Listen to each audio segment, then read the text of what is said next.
तो भगवान के इस रूप सौंदर्य को देखकर वे महर्षि लोग मोहित हो गए और उन्होंने कहा, आप मुझे प्रेयसी के रूप में स्वीकार करो। भगवान ने कहा, सब दंडकारण्य में जाको, वृंदावन में जाकर के गोपी बन जाओ।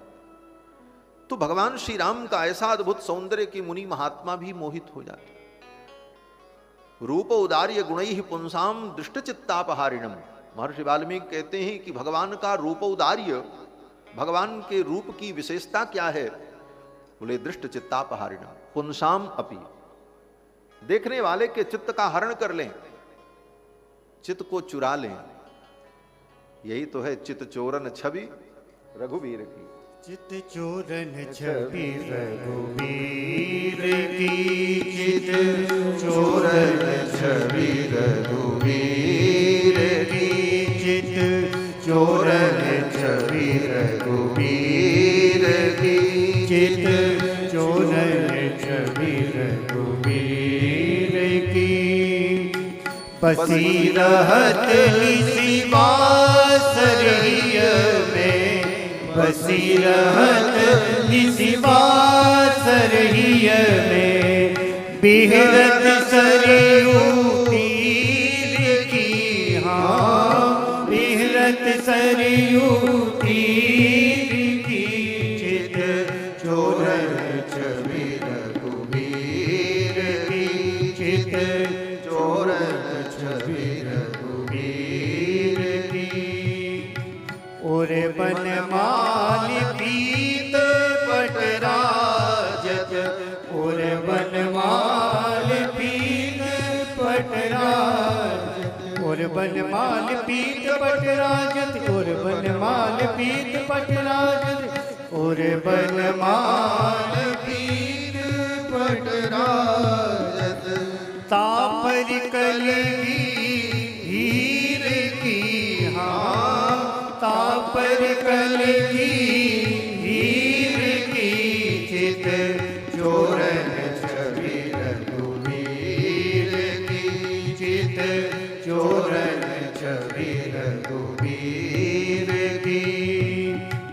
अग्र अली छवि निरखत, अग्र अली छवि निरखत, अग्र अली छवि निरखत ही, अग्र अली छवि निरखत ही। सुधि नहीं भूषण चीर की, हाँ सुधि नहीं भूषण चीर की। चित चोरन छवि रघुवीर की, चित चोरन छवि रघुवीर की, चित चोरन छवि, चित चोरन छवि, चित चोरन छवि रघुवीर। ऐसी भगवान की रूप लक्ष्मी। महर्षि वाल्मीकि कहते हैं, रूप सन्नहनम लक्ष्मीम सौकुमारियम सुवेशताम दशतुर्विस्मिताकारा रामस्य वनवासिनः। दंडकारण्य के महर्षियों ने भगवान के इस रूप सौंदर्य को देखकर उनका हृदय प्रफुल्लित हो गया और आशीर्वाद देने लगे, हे रघुनाथ जी आपका मंगल हो, मेरी तपस्या आपको लग जाए, आप सदा ऐसे ही मुस्कुराते रहो। मंगलानि प्रयुंजाना मुदा परमयायुताः। परम प्रसन्न होकर के, मुदित होकर के उन मुनियों ने भगवान को आशीर्वाद दिया और आशीर्वाद देने के बाद, भगवान का मंगलाशासन करने के बाद उन मुनियों ने कहा, हे भगवान आप तो सब कुछ जानते हैं, हम आपसे एक निवेदन करना चाहते हैं। बोले क्या निवेदन है? मुनियों ने कहा, महाराज हम लोग न्यस्त दंड हैं। न्यस्त दंड का मतलब हमने किसी को दंड देना और किसी पर क्रोध करना छोड़ दिया है। हमारा व्रत है, कोई आवे हमको गाली दे दे, हमें मार दे, फिर भी हम उसे दंड नहीं दे सकते, न उसे हम कुछ कह सकते। ये बहुत बड़ी तपस्या है महाराज। इतनी सहन शक्ति किस में होगी? बोले इतनी बड़ी सहन शक्ति तो संत में ही होती। आज तो कोई हमारे विपरीत काम कर दे तो देख करके व्यक्ति को क्रोध आ जाता है। अनुकूलता नहीं दिखाई पड़ी, क्रोध आ जाएगा। और यहां तो महाराज इन महर्षियों ने यह संकल्प ले रखा है, दंडकारण्य के मुनियों ने, कि कोई हमको गाली भी दे देगा, मारेगा भी, फिर भी हम उसे दंड नहीं देंगे, उस पर क्रोध नहीं करेंगे। अपने क्रोध को नियंत्रित करने का यह व्रत ले रखा है। यही तो संत का स्वभाव है। भगवान श्री राम जब वर्षा ऋतु का वर्णन करते हैं तो कहते हैं, लक्ष्मण देखो, इस पर्वत के ऊपर बड़ी बड़ी बूंदें गिर रही हैं, पट पट पट पट, और ये पर्वत अविचल होकर के बैठा है। बूंद अघात सहई गिर कैसे, खल के बचन संत सह जैसे। बूंद आघात सहई गिरी कैसे, बूंद आघात सहई गिरी कैसे, खल के बचन संत सह जैसे, खल के बचन संत सह जैसे, खल के बचन संत सह जैसे, खल के बचन संत सह जैसे, बूंद आघात सहई गिर कैसे, बूंद आघात सहई गिर कैसे, बूंद आघात सहई। जैसे पर्वत बूंद के आघात को सहन करते हैं और अविचल रहते हैं, उसी प्रकार संत दूसरों के अपमानजनक शब्द को भी सह लेते हैं, क्रोध नहीं करते। ये एक बहुत बड़ा व्रत है। इस प्रकार का व्रत धारण करना बड़ा कठिन है महाराज। ये दंडकारण्य के महर्षि कहते हैं कि न्यस्त दंडा वयम राजन जित क्रोधा जितेंद्रिया है।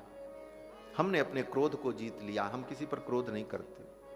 और इसका परिणाम, बोले इसका परिणाम ये होता है कि राक्षस असुर आते हैं, हमको मारते हैं, हमारा यज्ञ बिगाड़ देते हैं, यहां तक कि जब उनको भूख लगती है तो दो चार महर्षियों को खा जाते हैं। हाँ? फिर भी ये महात्मा उनको दंड नहीं देते, उन पर क्रोध नहीं करते। उन महर्षियों ने कहा कि रक्षणीयास्त्वया सस्वत गर्भभूतास्तपोधना। हे रघुनंदन, रक्षणीयस्त्वया सस्वत, आपके द्वारा हम रक्षणीय हैं, आप हमारी रक्षा करो। ये क्या है? बोले ये दंडकारण्य के महर्षियों की शरणागति हो रही है भगवान की। कैसे शरणागति हो रही है? बोले शरणागति के 6 लक्षण बताए गए। षड्विधा शरणागति, षड्विध शरणागति है। षड्विध क्या है? बोले आनुकूल्यस्य संकल्पः, ये पहली विधि है। आप भगवान के शरणागत हो जाएंगे, करना क्या है? बोले एक काम यही कर लो, आनुकूल्यस्य संकल्प। भगवान के जो अनुकूल हो वही मैं करूंगा, भगवान के विपरीत मैं कोई काम नहीं करूंगा। आप भगवान के शरणागत हो। एक वाक्य में केवल ये 6 मिलाकर के शरणागति के 6 अंग कहे गए हैं, लेकिन 6 अंग कहते हुए भी एक एक स्वतंत्र रूप से शरणागति के मूल मंत्र हैं। हम भगवान के अनुकूल ही करेंगे, जो भगवान को अनुकूल होगा मैं वही करूंगा, भगवान के अनुकूल ही मेरा जीवन रहे। जो भगवान को अनुकूल होगा वही मुझे स्वीकार्य होगा। ये भाव हृदय में दृढ़ हो जाए और इस भाव पर डटे रहो, आप भगवान के शरणागत हो। दूसरा लक्षण बोले प्रातिकूल्यस्य वर्जनम। भगवान के जो प्रतिकूल है उसे मैं त्याग दूंगा, भगवान के प्रतिकूल जो होगा वो मुझे स्वीकार्य नहीं होगा। यही व्रत मान लो, आप भगवान के शरणागत हो। रक्षिष्यतीति विश्वासो, तीसरा लक्षण, भगवान हमारी रक्षा करेंगे ये दृढ़ विश्वास हो जाए और निश्चिंत हो जाओ, आप भगवान के शरणागत हो। जहां कहीं रहोगे भगवान के शरणागत हो, लेकिन यह दृढ़ विश्वास हो जाए कि भगवान ही हमारी रक्षा करेंगे, दूसरा कोई नहीं करेगा। रक्षिष्यतीति विश्वासो, ये विश्वास। और कितना विश्वास? आचार्य भरत मुनि कहते हैं कि अनन्य साध्ये स्वाभीष्टे महाविश्वास पूर्वकम। विश्वास ही नहीं, महाविश्वास। तदेका प्रार्थना यांचा प्रपत्ति शरणागति। ये प्रपत्ति शरणागति महाविश्वास है। और भगवान स्वयं कहते तुम विश्वास कर लो, मैं सब कर दूंगा, तुम करो तो विश्वास। सखा सोच त्यागहु बल मोरे, सब विधि घटप काज में तोरे। ये महाविश्वास भगवान में हो जाए, रक्षस्यतीति विश्वासो, ये शरणागति का तीसरा लक्षण। और चौथा लक्षण गोप्तृत्व वर्णम तथा। गोप्तृत्व वर्णम, रक्षक के रूप में भगवान का वर्ण कर लेना, भगवान को ही अपना रक्षक मान लेना, रक्षक के रूप में भगवान का वर्ण कर लेना, ये चौथा लक्षण। और ये चौथा लक्षण शरणागति का यहां पर प्रकट हो रहा है। दंडकारण्य के महर्षि कहते हैं कि रक्षणीयास्त्वया सस्वत गर्भभूता तपोधना। हे मुनिवर, हे भगवान, हम तपस्वी लोग आपके द्वारा रक्षणीय हैं, रक्षक के रूप में हम आपका वर्ण करते हैं, आप ही हमारी रक्षा कर सकते। ये उनकी शरणागति हो रही दंडकारण्य। और शरणागति का पांचवा लक्षण है आत्मनिक्षेप। आत्मनिक्षेप, अपने आप को भगवान के चरणों में छोड़ देना, समर्पण, ये आत्मनिक्षेप। और छठवां लक्षण है कार्पण्यम। कार्पण्य माने दीनता, अत्यंत दैन्य भाव जीवन में आ जाए। ये शरणागति के 6 लक्षण कहे। आनुकूल्यस्य संकल्प प्रातिकूल्यस्य वर्जनम, रक्षिष्यतीति विश्वासो गोप्तृत्व वर्णम तथा आत्मनिक्षेप कार्पण्ये षड्विधा शरणागति। ये शरणागति के 6 लक्षण। इन 6 लक्षणों में रक्षकत्वेन वर्ण, रक्षक के रूप में भगवान का वर्ण, ये शरणागति का जो स्वरूप है, यहां पर दंडकारण्य के मुनि भगवान का वर्ण करते हैं। रक्षणीयास्त्वया सस्वत गर्भभूतास्तपोधना। किस प्रकार से?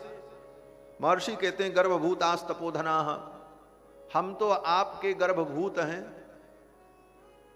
गर्भभूत का मतलब जैसे गर्भ में रहने वाला बच्चा अपनी रक्षा का कोई प्रयास नहीं करता।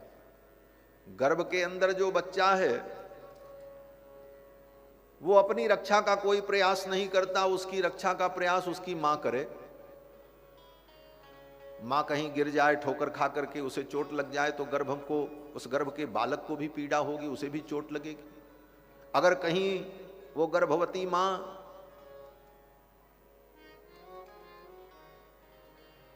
किसी प्रकार फिसल जाए और बेतुका बेतरतीब गिर जाए तो गर्भ का बालक मर भी सकता है। लेकिन इन सारे संकटों से रक्षा के लिए वो बालक स्वयं कोई प्रयत्न नहीं करता।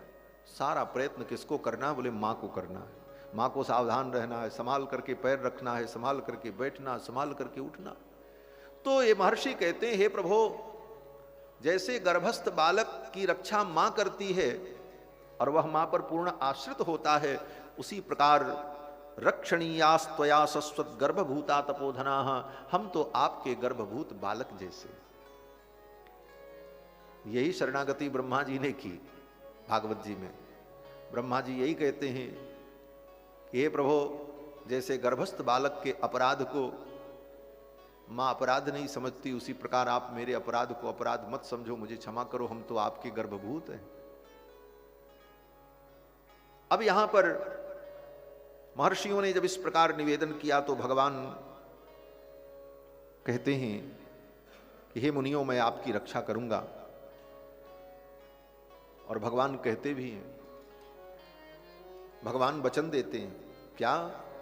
करहूं सदा तिनके रखवारी, जिम बालक राखें महतारी। करहूं सदा तिनके रखवारी, करहूं सदा तिनके रखवारी, जिम बालक राखें महतारी, जिम बालक राखें महतारी, करहूं सदा तिनके रखवारी, करहूं सदा तिनके रखवारी, करहूं सदा तिनके रखवारी। भगवान भी कहते हैं, मैं तो बालकों, अपने भक्तों की उसी प्रकार रक्षा करता हूं जैसे मां अपने बालक की रक्षा करती। दंडकारण्य के मुनियों ने भगवान की शरणागति की। फिर भगवान दंडकारण्य में उन महर्षियों के आश्रम को देखते हुए, उनको आश्वस्त करते हुए जब आगे बढ़ते हैं तब तक उधर से एक विशाल असुर आ गया। कौन? विराध। बड़ा विशाल काय था महाराज। महर्षि वाल्मीकि कहते हैं कि सकृत्वा भैरवम नादं चालयन्निव मेदिनी। सकृत्वा भैरवम नादम, बड़ा भयंकर रव करते हुए, गर्जना करते हुए विराध आया। जब वो आ रहा था तो कहते हैं चालयन्निव मेदिनीम, पृथ्वी जो है कांप रही थी, इतना विशाल काय था। और जब वो आया महाराज, बड़ा बीभत्स उसका रूप। कहते हैं बसनम चर्म वैयाघ्रम बसार्दम रुधिरोक्षितम। व्याघ्र के चर्म को, बाघ के चमड़े को, भीगा भीगा ताजा ताजा खून से भीगे हुए चमड़े को ही कपड़े के रूप में पहने हुए थे। बड़ा भारी सूल लिया हुआ था अपने हाथ में, और उस सूल के अंदर जैसे कोई व्यक्ति लोहे की सलाई ले ले और लोहे की सलाई में 10-20 आलू को छेद करके पहना दे और हाथ में लिए हो, उसी प्रकार वो विराध उस विशाल सूल में अनेक पशुओं को बेध करके और लेकर के आ रहा था खाने के लिए। महर्षि वाल्मीकि कहते हैं कि 3 सिंहान चतुरो व्याघ्रान, 3 सिंह को, 4 बाघ को और 2 वृकौ, 2 सियार को और 10 हिरण को, इतने जानवरों को एक सूल में पिरो करके और एक विशालकाय हाथी के सिर को उसी सूल में पिरोकर और ऐसे लिए हुए आ रहा था। बड़ा विशालकाय भयानक प्रेत असुर था विराध। आ गया महाराज। अवसज्या सवे शूले बिनदंतम महास्वनम सरामम लक्ष्मणम चैव सीताम दृष्ट्वा च मैथिलीं। विराध ने भगवान श्री राम, लक्ष्मण, जानकी को जब देखा तो रुका और विराध ने कहा, अरे कौन हो तुम? तपस्वी का वेश धारण किए हो तुम दोनों और अपने साथ स्त्री को लेकर के घुमा रहे हो, ये तो मर्यादा नहीं है। भगवान श्री राम को सिखाने लगा। वो विराध कहता है कि कथम तापसयोर्वाम च वास प्रमदयासह। एक तो तपस्वी का वेश और ऊपर से स्त्री को लेकर के घूम रहे हो। इतनी मर्यादा का ज्ञान तो त्रेता युग में असुरों को भी था, आज तो कलयुग है माने।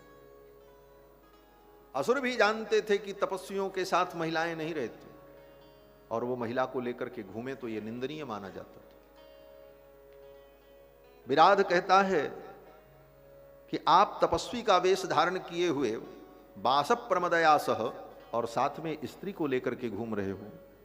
अधर्मचारिणौ पापौ कौ युवाम मुनिदूषकौ। इस अधर्म का आचरण करने वाले तुम दोनों कौन हो? कहता है युवाम मुनिदूषकौ, मुनियों के चरित्र को दूषित करने वाले हो।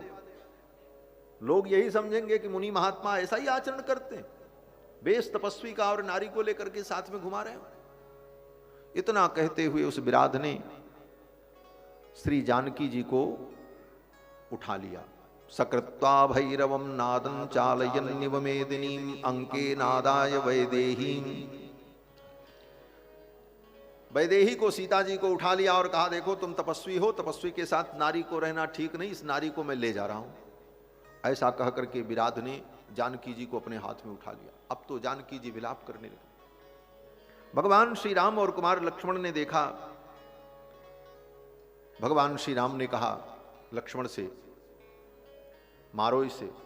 दोनों भाइयों ने अपने धनुष पर बाण चढ़ाया, मारने चले तब तक विराध ने जानकी जी को जमीन में रख दिया और राम लक्ष्मण को, दोनों भाइयों को उठा लिया और उठा करके कंधे पर बैठा लिया। महाराज ऐसे ही फट से उठाया, रखा, इतना विशाल काय था। राम लक्ष्मण दोनों भाइयों को कंधे पर बैठा करके तावारोप्य ततस्कंधम राघवौ रजनीचरः।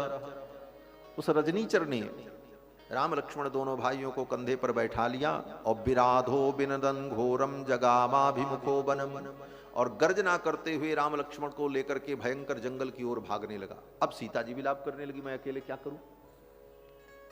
तब भगवान श्री राम ने लक्ष्मण से कहा, लक्ष्मण निकालो अपनी तलवार और इसकी भुजा को काट दो। दोनों भाई कंधे पर बैठे थे और भुजा से वो पकड़े था। भगवान श्री राम ने अपनी तलवार निकाली, लक्ष्मण जी ने अपनी तलवार निकाली। तस्य रौद्रस्य सौमित्रि सभ्यम बाहुम बभंजः, उसकी दाहिनी और बाईं भुजाओं को भगवान श्री राम ने और कुमार लक्ष्मण ने काट दिया। लक्ष्मण जी ने बाईं भुजा काट दी, भगवान ने दाहिनी भुजा काट दी। रामस्तु दक्षिणम बाहुम तरसा तस्य रक्षसः, दोनों भुजाओं को जब काट दिया दोनों भाइयों ने, और काट करके उसके कंधे से कूद पड़े नीचे, क्योंकि कंधे पे बैठाया था और हाथ से पकड़े हुए था। जब हाथ कट गया तो अब तो कोई पकड़ थी नहीं, टप से कूद करके दोनों भाई नीचे आ गए और धनुष बाण लेकर के खड़े हो गए। विराध ने देखा, विराध जान गया इन्हीं के द्वारा मेरी मृत्यु होगी और इन्हीं के द्वारा मेरा उद्धार होगा। उस विराध ने कहा, आप कौन हैं? आप दशरथ नंदन राम हैं? भगवान श्री राम ने कहा, हाँ। बोले, ये कुमार लक्ष्मण होंगे? बोले, हाँ। और ये वैदेही सीता हैं? राम जी ने कहा। विराध ने कहा, प्रभु आज मेरे उद्धार का समय आ गया, आपके द्वारा ही मेरा उद्धार होगा। ये विराध कौन था? तुम्बरु नाम का गंधर्व था। तुम्बरुर नाम गंधर्वम सप्तो वैश्रवणेन ही प्रसाद्यमानश्च मया सोब्रवीन् मां महायशाः। कुबेर के द्वारा मुझे श्राप प्राप्त हुआ और फिर जब उनके चरणों में मैंने प्रार्थना की तो उन्होंने कहा कि जिस दिन यदा दासर्थी रामस्त्वाम वधिष्यति संयुगे, जिस दिन दशरथ नंदन राम वधिष्यति संयुगे, युद्ध में तुम्हें मारेंगे, उसी दिन तुम अपने इस राक्षस शरीर को छोड़ करके पुनः गंधर्व शरीर को प्राप्त कर लो। तो आपके द्वारा ही मेरी मृत्यु होगी और मेरा उद्धार होगा, और मैं आपको मार्गदर्शन करूंगा। आप यहां से आगे जाओ, आगे जाने पर आपको सरभंग मुनि मिलेंगे, उनसे आप मिलना, वो आपके रहने की व्यवस्था करेंगे, और यहाँ वन में आपको कोई आवश्यकता होगी तो वहाँ मुनि मंडली रहती है, वो आपकी सेवा करेगी, आपके अनुकूल वातावरण वहाँ पर मिलेगा। ये सब विराध ने कहा। और इतना कहते हुए विराध ने कहा कि आप मुझे मार दो, मैं इस राक्षस योनि से, असुर योनि से मुक्त हो जाऊं। इतना कहते हुए भुवनम तम गमिष्यामि स्वस्ति वोस्तु परंतप। अभी अभी मैंने कहा कि ये श्रीमद् वाल्मीकि रामायण मंगलाशासन ग्रंथ, विराध ने भी भगवान को आशीर्वाद दिया है। इसीलिए तो हमारे आचार्यों ने कहा कि वाल्मीकि रामायण मंगलाशासन ग्रंथ, राम जी को जितना आशीर्वाद मिला उतना किसी ने नहीं। ये विराध भी भगवान को आशीर्वाद दे रहा है। क्या कह रहा है? भुवनम त्वं गमिष्यामि स्वस्ति वोस्तु परंतप। हे परम तप, स्वस्ति वोस्तु, आपका कल्याण हो, स्वस्ति रस्तु। मैं उत्तम शरीर प्राप्त करके, गंधर्व शरीर प्राप्त करके स्वर्ग चला जाऊंगा और आप आनंद पूर्वक सरभंग मुनि के आश्रम जाएंगे और वो आपकी देखरेख करेंगे, आपके लिए उचित व्यवस्था करेंगे। इस प्रकार से उस विराध ने भगवान को आशीर्वाद दिया। तो भगवान ने धनुष पर बाण चढ़ाया विराध को मारने के लिए। तो विराध ने कहा, महाराज हम ऐसे नहीं मरेंगे। तब हम बाण से नहीं मरेंगे, हम अपने मरने की विधि आपको बताते हैं। उस विराध ने अपने मरने की विधि बताई। क्या विधि? विराध ने कहा कि एक गड्ढा खोदो और उस गड्ढे में हमको गाड़ दो, तब हम मर जाएं, ऐसे नहीं मरेंगे, किसी अस्त्र शस्त्र से मेरी मृत्यु नहीं होगी। और इतना कहते हुए विराध ने कहा कि अवटे चाप इमाम राम निक्षिप्त कुशली ब्रज। एक अवट खोद करके, गड्ढा खोद करके उसी में हमें डाल करके फिर आप निश्चिंत होकर के यहां से चले जाओ। रक्षसाम गत सत्वानाम एस धर्म सनातन। वो राक्षस विराध कहता है कि रक्षसाम गत सत्वानाम एस धर्म सनातन। राक्षस जब मर जाते हैं, गत सत्व हो जाते हैं, तो उनका अंतिम संस्कार इसी प्रकार से होता है, यही सनातन धर्म है। वो राक्षस कह रहा है रक्षसाम गत सत्वानाम एस धर्म सनातन। उनके लिए यही सनातन धर्म है कि उनको गाड़ दिया जाए। दाह भी किया जाता है, रावण का तो दाह भी हुआ है, लेकिन राक्षसों के लिए यह भी धर्म है कि उनको दफन कर दिया जाए। इसीलिए राक्षस परंपरा वाले आज भी दफन किए जाते हैं। आप समझ गए होंगे, ये विराध स्वयं कह रहा है रक्षसाम गत सत्वानाम एस धर्म सनातन। गत सत्व राक्षसों के लिए यही सनातन धर्म है। सनातन धर्म से बाहर कोई नहीं है महाराज, ये सब सनातन में ही। सनातन तो अनादि है। दुनिया में जितने धर्म के नाम पर जो कुछ है वो सब पंथ है, धर्म तो केवल सनातन है। धर्म क्या है? बोले वेद प्रणहितो धर्म। वेदोक्त जो विधान है, वेद का जो उपदेश है वही धर्म है। उसके विपरीत दुनिया में जितनी बातें हैं सब अधर्म है, धर्म है ही नहीं। धर्म तो एकमात्र सनातन धर्म है। और सनातन धर्म इतना विशाल है, यहां सबके लिए व्यवस्था है।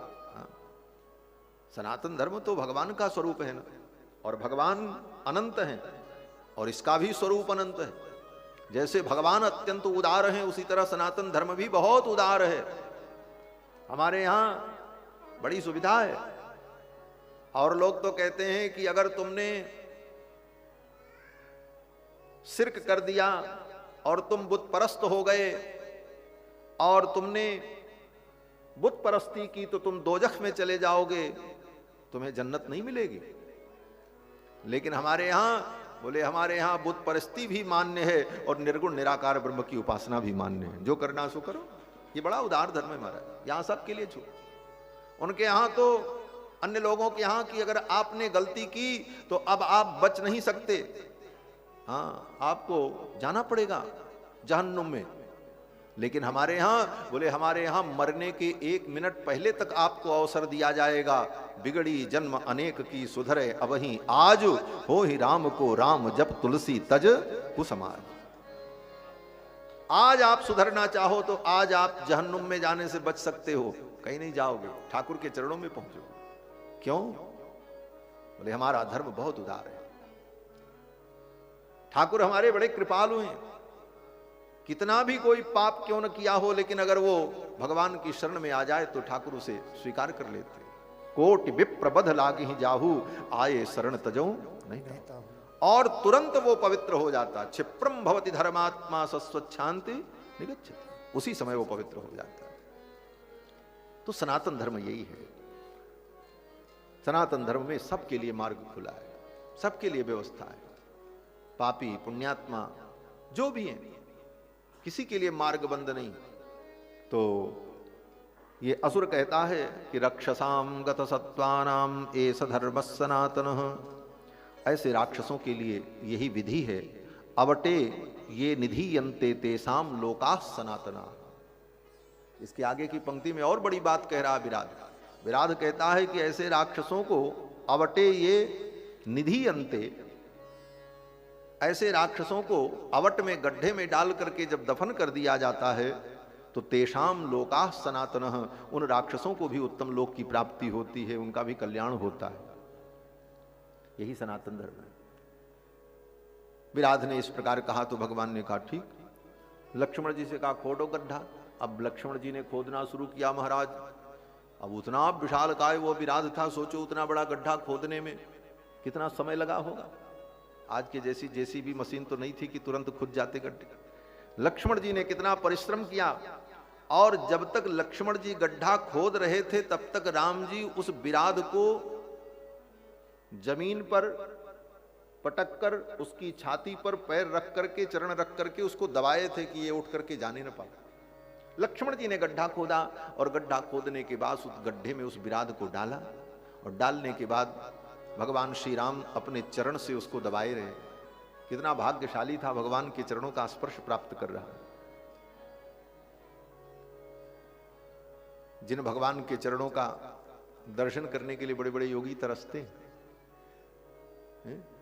हमारे श्री यामुनाचार्य स्वामी जी महाराज आलवंदार स्तोत्र में कहते हैं कि कदा पुनः शंख रथांग कल्पक ध्वजा रविंदांकुश वज्रलांछनम त्रिविक्रमत्वच्चरणाम्बुजद्वयं मदीय मूर्धानमलम करिष्यति। हे त्रिविक्रम, आपके वे दिव्य चरणारविंद मेरे मूर्धना को कब अलंकृत करेंगे? कब मेरा सौभाग्य होगा कि आपका चरण मेरे मस्तक पर होगा?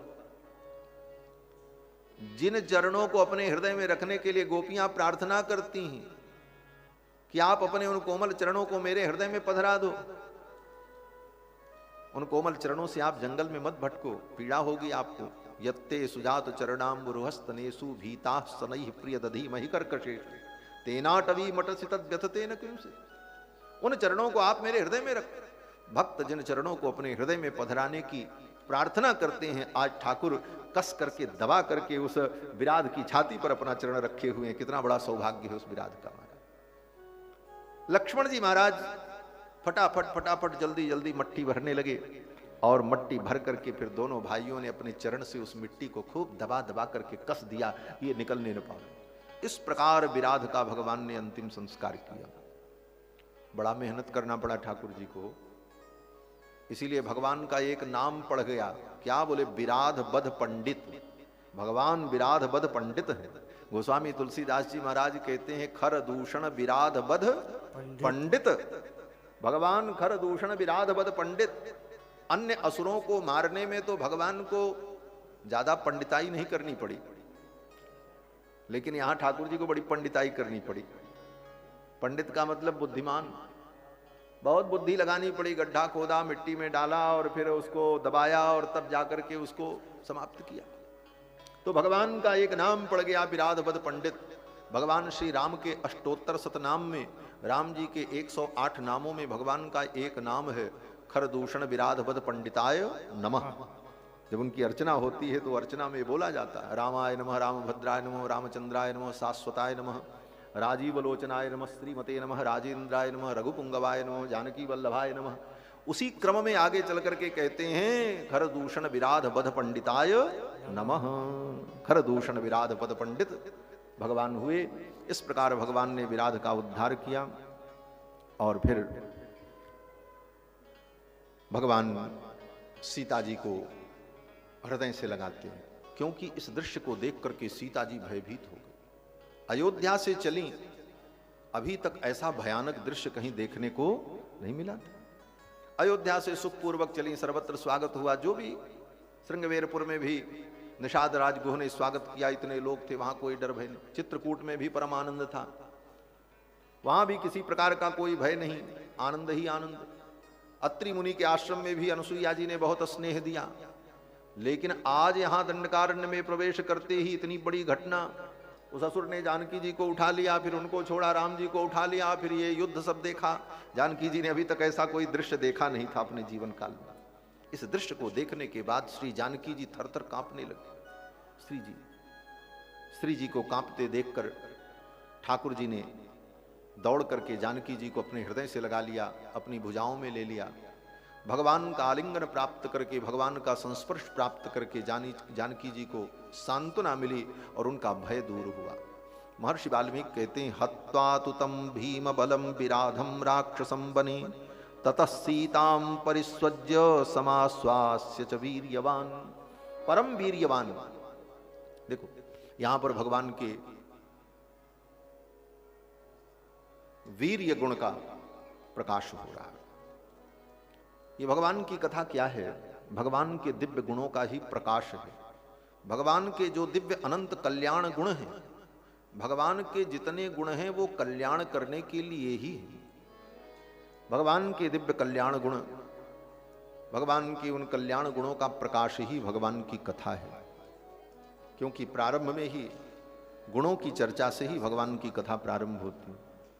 बोलो श्री सीतारामचंद्र भगवान की जय। जय जय सीताराम। सीताराम राम राम सीताराम राम राम सीताराम राम राम सीताराम राम राम सीताराम राम राम सीताराम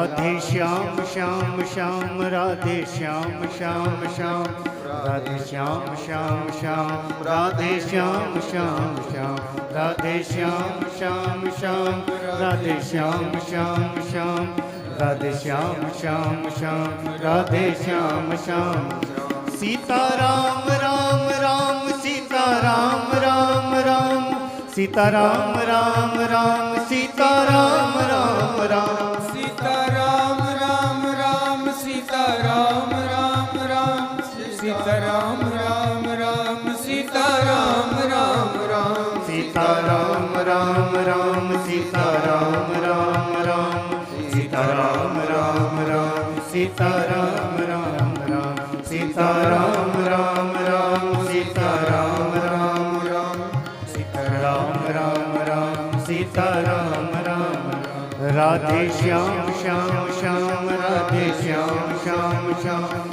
राधे श्याम श्याम श्याम राधे श्याम श्याम श्याम राधे श्याम श्याम श्याम राधे श्याम श्याम श्याम राधे श्याम श्याम श्याम राधे श्याम श्याम श्याम। श्री सीतारामचंद्र भगवान की जय।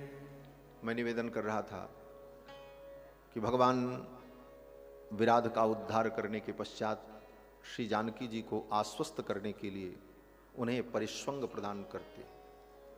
जिस परिश्वंग की चर्चा कुछ देर पूर्व हम लोगों ने की थी, सर्वस्वभूत परिश्वंग ततः सीताम परिस्वज्य समाश्वास्य च वीर्यवान। और भगवान का जो वीर्य गुण है, इस गुण का यहां पर प्रकाश होता है। श्रीमद् वाल्मीकि रामायण के प्रारंभ में कथा की भूमिका ही यहीं से प्रारंभ होती है कि कौन नस्मिन् सांप्रतम लोके गुणवान कश्च वीर्यवान। नाम भगवान का क्या है वो बात की बात पहले गुण की चर्चा शुरू होती है। गुणवान, गुणवान पुरुष कौन, और फिर उन गुणों का वर्णन, और फिर देवर्षि नारद के द्वारा अनेकानेक भगवान के गुणों का वर्णन, फिर उन्हीं का विस्तार पूरी राम कथा है। तो भगवान के दिव्य गुणों का प्रकाश उसी क्रम में यहां पर भगवान के वीर्य गुण का प्रकाश है। वीर्य गुण क्या है? बोले शत्रु के मध्य में भी, अनेक शत्रुओं के मध्य में, प्रबल शत्रु के मध्य में भी निर्भय होकर के जो प्रवेश करे उसी को कहते हैं वीर। वही वीर कहलाता है। और वही वीर इसलिए कहलाता है कि उसके अंदर वो वीरता है, वीर्य गुण।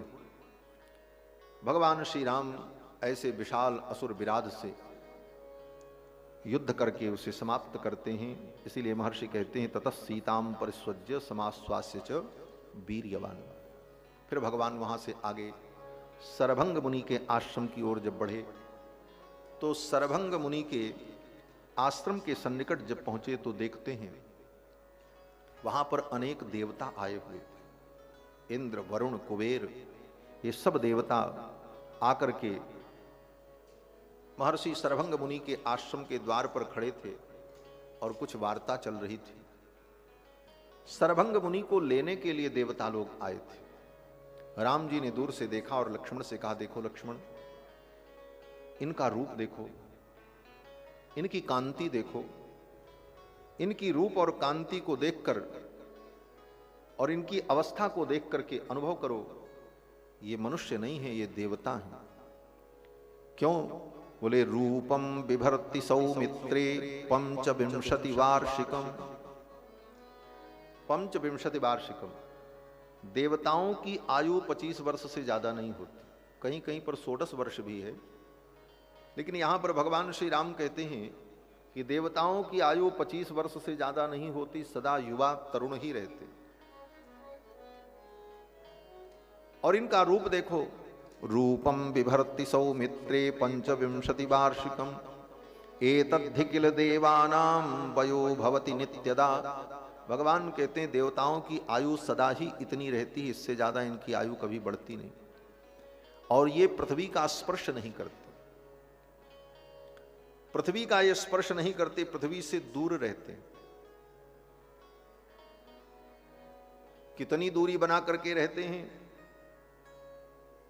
भगवान की दया और करुणा का वर्णन करते हुए श्री गोविंदराज स्वामी जी ने अपनी टीका में अयोध्या कांड के प्रथम सर्ग के उस श्लोक पर जहां पर कहते हैं अर्थितो मानुषे लोके जज्ञे विष्णु सनातन, इस श्लोक की व्याख्या में गोविंदराज स्वामी जी ने एक बड़ा अद्भुत भाव कहा है। वो कहते हैं कि अर्थितो मानुषे लोके जज्ञे विष्णु सनातन, भगवान सनातन भगवान विष्णु मनुष्य बनकर हम मनुष्यों के बीच में प्रकट हो गए। ये कितनी बड़ी बात है। बोले कौन बड़ी बात है, भगवान प्रकट हो गए? बोले नहीं, बहुत बड़ी बात है। भगवान हम मनुष्यों के बीच में मनुष्य रूप में प्रकट होकर के निवास करते हैं, ये भगवान की बहुत बड़ी करुणा, दया और उदारता है। क्यों? बोले देवता जो हैं, ये देवता भगवान के सामने कुछ नहीं है। इन देवताओं की औकात भगवान के सामने क्या है? हमारे आचार्य कहते हैं क्षुद्रा रुद्र पितामह प्रभृतयः कीटा समस्तासुराः। और देवताओं की तो बात बाद में करेंगे। पितामह ब्रह्मा और रुद्र, ये बड़े बड़े जो देवता हैं, ये क्या हैं? बोले क्षुद्रा, बहुत छोटे हैं उनके सामने। क्षुद्रा रुद्र पितामह प्रभृतयः। और बाकी देवता बोले कीटा समस्तासुराः, ये बाकी देवता तो कीड़े भुनगे के समान है। जैसे पतंगे होते हैं, उनका जीवन अल्पकाल का होता है, दीपक के पास जाते हैं और क्षण भर का जीवन होता है, जल जाते हैं, मर जाते हैं। कीटा समस्तासुराः, ये देवता भी कीट के समान है। जिन भगवान की महिमा के सामने ब्रह्मादिक देवता जिनका ध्यान भी नहीं कर पाते, विधिशिवशनकाद्यैर्ध्यातुमत्यंत दूरम तव परिजन भावम कामये कामवृत्तः, श्री यामुनाचार्य स्वामी जी महाराज कहते हैं आलवंदार में। विधिशिवशनकाद्यैर्ध्यातुमत्यंत दूरम, वो भगवान, इन देवताओं की भगवान के सामने कोई औकात नहीं। लेकिन इन देवताओं को अपने पद और प्रतिष्ठा का कितना अभिमान है, बहुत अभिमान है महाराज। व्यास जी ने तो थोड़ा ही सा संकेत किया, ब्रह्मादयो विविध लिंग विदाभिमाना, बड़े अभिमान में।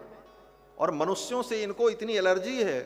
हाँ, ये गोविंदराज स्वामी जी कह रहे हैं, ये एलर्जी शब्द नहीं कहे होंगे, ये तो हम कह रहे हैं, आप अन्यथा मत समझना। मतलब उनको इतनी घृणा है मनुष्यों से, देवताओं को अपने श्रेष्ठत्व का इतना अभिमान है देवताओं को। हम देवता हैं, आहुति तो हमसे ग्रहण करते हैं। मनुष्य अगर आहुति न दे तो देवता तृप्त नहीं होंगे, देवता भूखों मर जाएंगे, क्योंकि स्वर्ग में खेती नहीं होती, स्वर्ग में अन्न नहीं पैदा होता, और पैदा भी हो तो वहां बना करके खिलाने वाला कोई नहीं होता। इसीलिए शास्त्र ने विधान किया, मंत्रों के द्वारा, यज्ञ के द्वारा अन्न को शुद्ध परिशुद्ध करके, पका करके, हवि बना करके देवताओं को खिलाओ। और हम देवताओं को खिलाएंगे तो देवताओं को जो कार्य मिला है वो भी अपने कार्य के अनुसार हमको अन्न जल इत्यादि प्रदान करेंगे। इसी को गीता में भगवान कहते हैं परस्परम भावयन्तः श्रेयः परम मवाप्स्यथ। तो देवता हमारे आश्रित हैं, हमारे देने पर उन्हें भोजन मिलता है, लेकिन इसके बाद भी उनके अंदर इतना गर्व है, मनुष्यों के प्रति इतनी घृणा का भाव है कि मनुष्य के शरीर की गंध उन देवताओं को सहन नहीं होती। गोविंदराज स्वामी जी ने यही लिखा। इस कारण से मृत्युलोक में भी देवता लोग आते हैं, किसी मनुष्य के सामने प्रकट होते हैं तो इतनी दूरी बना करके रखते हैं कि उस मनुष्य के शरीर की गंध हमको लगने न पावे, वो गंध उनको असह्य होती। ये बात अलग है कि हम लोग चाहे जितना इत्र परफ्यूम लगा लें, लेकिन कोई कुछ ऐसी गंध दुर्गंध होगी शरीर की जो देवताओं को प्रिय नहीं, और वो इसीलिए इतनी दूरी बना करके रहते हैं। इस भाव का चिंतन करते हुए गोविंदराज स्वामी कहते हैं कि जिन मनुष्यों की गंध इन देवताओं को अप्रिय लगती है, ऐसे मनुष्यों के कुल में उत्पन्न होकर के उनको अपने हृदय से ठाकुर लगाते हैं। इससे बड़ी करुणा और क्या हो सकती है। अर्थितो मानुषे लोके जज्ञे विष्णु सनातन, वे भगवान। तो भगवान यहां वर्णन करते हैं कि देखो लक्ष्मण, ये देवता हैं, इनकी आयु 25 वर्ष से ज्यादा नहीं होती, और ये यहां आए हुए हैं और सर्वभंग मुनि को उत्तम लोक ले जाने के लिए आए हैं। और देवराज इंद्र उपहार इत्यादि लेकर के आए थे, सब कुछ। लेकिन सरभंग मुनि ने उन देवताओं से कहा कि हम आपके साथ देवलोक नहीं जाएंगे। देवताओं ने कहा क्यों? तो सरभंग मुनि ने कहा कि दशरथ नंदन श्री राम भगवती जानकी और कुमार लक्ष्मण के साथ आ रहे हैं। मैं उनका अपने आश्रम में आतिथ्य करूंगा, उनका स्वागत करूंगा, और मेरे आश्रम से जब वो विदा हो जाएंगे तब मैं वैकुंठ चलूंगा। जहां कहो वहां चलूंगा, स्वर्ग चलूंगा, जिस लोक में ब्रह्मलोक में ले जाना हो वहां मैं चलूंगा। तब तक भगवान पहुंच गए। भगवान जब पहुंचे तो देवता तो तिरोहित हो गए, अंतर्धान हो गए।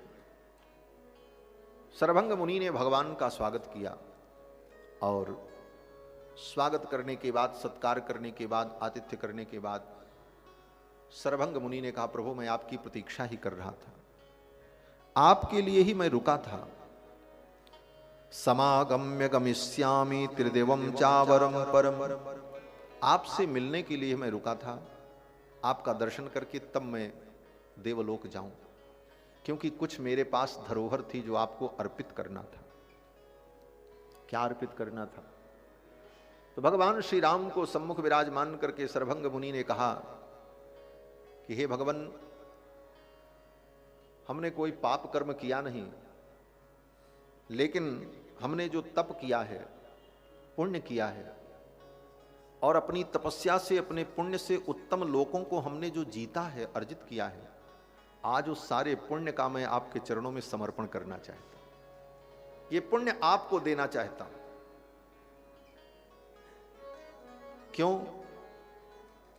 बोले भगवान को पुण्य समर्पण क्यों करना चाहते हैं? बोले पुण्य भी बंधन का कारण होता है। पुण्य भी बंधन का कारण है, इसलिए पुण्य भी अगर आप रखते हैं तो वह पुण्य ही आपके लिए बंधन का कारण बने। इसीलिए श्रुति कहती है, यदा पश्यः पश्यते रुक्म वर्णम, मुंडकोपनिषद में, कि यदा पश्यः पश्यते रुक्म वर्णम, यह पश्यः, पश्यः माने जीव देखने वाला, पश्यते रुक्म वर्णम, जब उन रुक्म वर्ण स्वर्ण के समान देदीप्यमान परमात्मा का दर्शन करता है, परम तेज संपन्न भर्ग संपन्न परमात्मा का, तदा पुण्य पापे विधूय, उसी समय उसके सारे पुण्य पाप समाप्त हो जाते हैं। तदा पुण्य पापे विधूय निरंजन परमम साम्यमुपैति, वह निरंजन जीव परम शांति को प्राप्त करता है, ब्रह्म की साम्यता को प्राप्त करता है, जिसको मुक्ति कहते हैं, मोक्ष कहते हैं, परम धाम कहते हैं, वैकुंठ कहो, साकेत कहो, गोलोक कहो, जो भी कहो। अगर पुण्य है तो भगवत प्राप्ति और भगवत लोक की प्राप्ति नहीं होगी, क्योंकि पुण्य ही बाधक बन जाएगा। इसलिए पुण्य का भी त्याग होना चाहिए। परशुराम जी ने भी यही किया। परशुराम जी जब भगवान से मिले, जान गए कि ये परब्रह्म परमात्मा है, तो परशुराम जी ने भी अपने समस्त पुण्यों को भगवान को समर्पित कर दिया। अपने समस्त पुण्यों को, अर्जित लोकों को भगवान को अर्पित कर दिया और पुण्य पाप दोनों से विमुक्त हो गए। यहां पर भी श्री सरभंग जी ने संकल्प किया और कहा, अक्षय्या नरसार्दूल जिता लोकामया शुभाः, हे नरसार्दूल, हे नरसिंह, जिन लोकों को हमने अपनी तपस्या के द्वारा जीता है, ब्राह्म्याश्च नाक पृष्ठाश्च प्रतिगृह्णी स्वमामकम, मेरे उस पुण्य को, उन लोकों को आप स्वीकार करो, मैं आपको दे रहा हूं, मैं इसका त्याग कर रहा हूं। अपने उस पुण्य का मानो भगवान को समर्पण कर दिया, और समर्पण करने के बाद सुतीक्ष्ण जी महाराज भगवान के सम्मुख ही ततोग्निम च समाधाय हुत्वा चाज्येन धर्मविद, चिता की स्थापना करके, उस चिता में अग्नि की स्थापना करके आज्य की आहुतियां दी, घी की आहुतियां दी, मंत्र पढ़ करके, और फिर सरभंगो महातेजा प्रविवेश हुतासनम, सरभंग मुनि भगवान के सम्मुख ही उस चिता में, उस अग्नि में प्रवेश कर जाते। अग्नि में प्रवेश किया मानो भगवान के सम्मुख अग्नि में प्रवेश कर रहे हैं। बोले भगवान के सम्मुख अग्नि में प्रवेश करने का मतलब भगवान के समान ही जो अग्नि भगवान का मुख है उसी में प्रवेश कर रहे। भगवत सम्मुख अग्नि में प्रवेश का तात्पर्य यही है कि भगवान के सम्मुख, भगवान के मुख के समान ही जो दूसरा मुख भगवान का अग्नि है, मुखाद अग्निरजायत, उस अग्नि के माध्यम से भगवान में ही मानो सायुज्य को प्राप्त हो रहे हैं सर्वभंग मुनि। ततोग्निम ससमाधाय हुत्वा चाज्येन मंत्रवत् सर्वभंगो महातेजा प्रविवेश हुतासनम। अग्नि में प्रवेश कर गए और फिर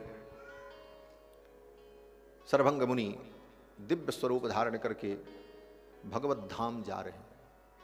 जब जीवात्मा भगवत धाम की यात्रा पर चलता है, पुण्य पाप से मुक्त होकर, कर्म के बंधन से मुक्त होकर, तो रास्ते में उसका बड़ा स्वागत होता है महाराज। जिस मार्ग से वो जाता है उस मार्ग का नाम है अर्चि मार्ग। हमारे यहाँ एक ग्रंथ ही है श्री संप्रदाय में, अर्चिरादि मार्गम। अर्चिरादि मार्गम में उस मार्ग का वर्णन है कि उस मार्ग में जाते समय क्या क्या होता है और उस मार्ग की क्या क्या महिमा है, कितने लोग मिलते हैं, ये सब वर्णन बड़ा विस्तार से किया है अर्चि मार्ग में। उसका संक्षिप्त वर्णन भगवान श्री रामानुजाचार्य ने वैकुंठ गद्य में भी किया है कि वैकुंठ जाते समय क्या क्या रास्ते में है और कैसे कैसे जीव वैकुंठ को प्राप्त करता, सब वर्णन उसमें वैकुंठ गद्यम में। तो अर्चिरादि मार्ग में उस मार्ग का वर्णन किया गया।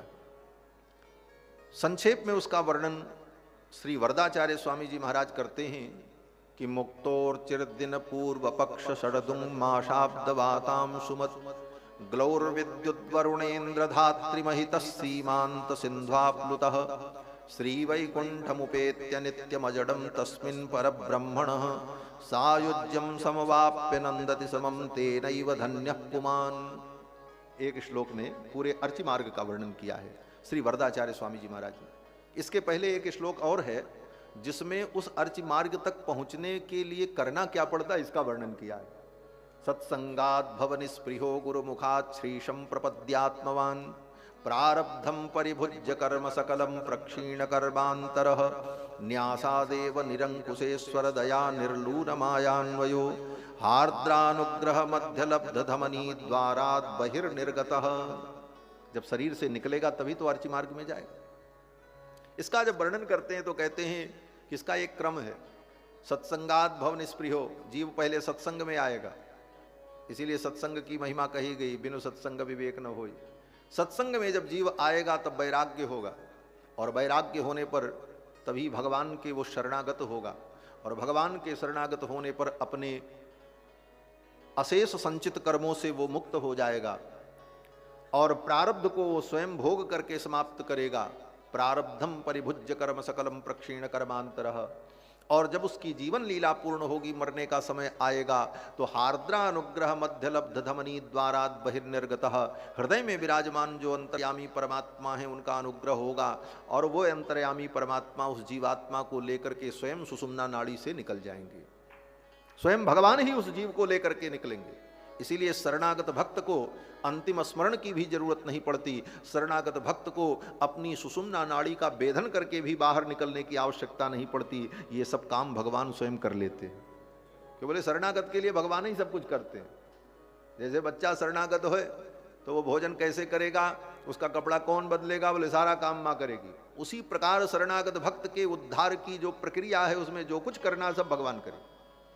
शरणागत को अंतिम समय में स्मरण करने की भी जरूरत नहीं, भगवान ही उसका स्मरण कर लेते हैं और भगवान ही उसको लेकर के चलते हैं।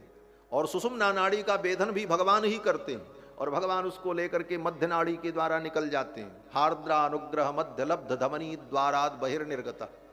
और उस जीव को लेकर के जब भगवान चलते हैं तब रास्ते में वो अर्चि मार्ग पड़ता है। अर्चि मार्ग में सब देवता उसके स्वागत के लिए खड़े हो जाते हैं महाराज। सारे देवता, ये वही देवता, कौन देवता जो मनुष्य से घृणा कर रहे थे अभी तक, ये वही देवता जो मनुष्य साधना और पूजा करे, बंदन करे, ईश्वर की आराधना करे तो जिनको डर लगता है कहीं हमारा लोक न ले लें। सूख हाड़ लय भाग सठ निरख स्वान मृगराज, ये वही देवता कि जो विषयों की बयार आती है तो इंद्रियों का दरवाजा खोल देते हैं कि इस जीव का पतन हो जाए। वो स्वामी जी ने सब वर्णन किया। देह कपाट उघारी, खोल देते हैं इंद्रियों का द्वार कि ये जीव विषयों का भोग करेगा, इसी विषयों में फंसेगा तो संसार में पड़ा रहेगा, तो हमारी पूजा करता रहेगा, देवी देवताओं का आराधन करता रहेगा। भाई संसार के संसारी प्राणी तो यही करते हैं, और ये संसार में रहेगा तभी हमको पूजा मिलेगी, इसलिए देवता चाहते हैं कि ये मुक्त न हो। अब वही देवता स्वागत के लिए खड़े हो जाते हैं, क्यों? बोले भगवान उसको लेकर के जा रहे हैं। अब सारे देवता कौन कौन? बोले जिस दिन व्यक्ति का प्राण निकला उस दिन के देवता, दिन के देवता अलग, रात के देवता अलग, शुक्ल पक्ष के देवता अलग, दक्षिणायन के देवता अलग, कृष्ण पक्ष के देवता अलग, उत्तरायण के देवता अलग, सबके देवता, नक्षत्र के देवता अलग, सबके देवता हैं। अधिदेवत, वो सारे देवता खड़े हो जाते हैं उसके स्वागत में। मुक्तोर चिर दिन पूर्व पक्ष सडुदंग, दिन के देवता, पक्ष के देवता, उत्तरायण दक्षिणायन के देवता, माशाब्द वाताम सुमत, महीने के देवता, ग्लौर विद्युत वरुणेन्द्र धात्री महिता, ऊपर के जितने लोक हैं, वरुण लोक और अग्निलोक और कौन कौन से लोक, उन सारे लोकों के अधिदेवता लोग अपने अपने रास्ते में, जो जो लोक रास्ते में पड़ेगा उन लोकों के अधीश्वर देवता उस जीव के स्वागत के लिए खड़े रहते हैं। भगवान जीव को जब लेकर के चलते हैं तो ये सारे देवता स्वागत करते हैं, आरती उतारते, और सबके द्वारा पुरस्कृत होकर के वो जीवात्मा अंतिम ब्रह्मलोक में पहुंचता है। ब्रह्मलोक में जब पहुंचता है तो ब्रह्मा जी उसका स्वागत करते हैं और प्रसन्न होते हैं, मेरी सृष्टि का एक प्राणी आज सृष्टि बंधन से मुक्त होकर भगवान के धाम को जा रहा। फिर भगवान उस जीवात्मा को लेकर के जब वैकुंठ पहुंचते हैं, त्रिपाद विभूति, भगवान के वैकुंठ का ही एक नाम त्रिपाद विभूति है, और ये सृष्टि जो है इसका नाम है एक पाद विभूति। इसी को वेदों में कहा त्रिपाद ऊर्ध्व उदयित पुरुष पादो सेहा भवत पुनः।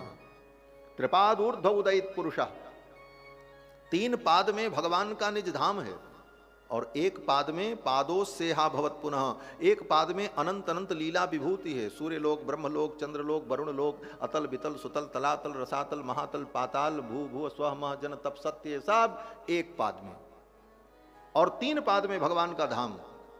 यही भगवान की विभूति है।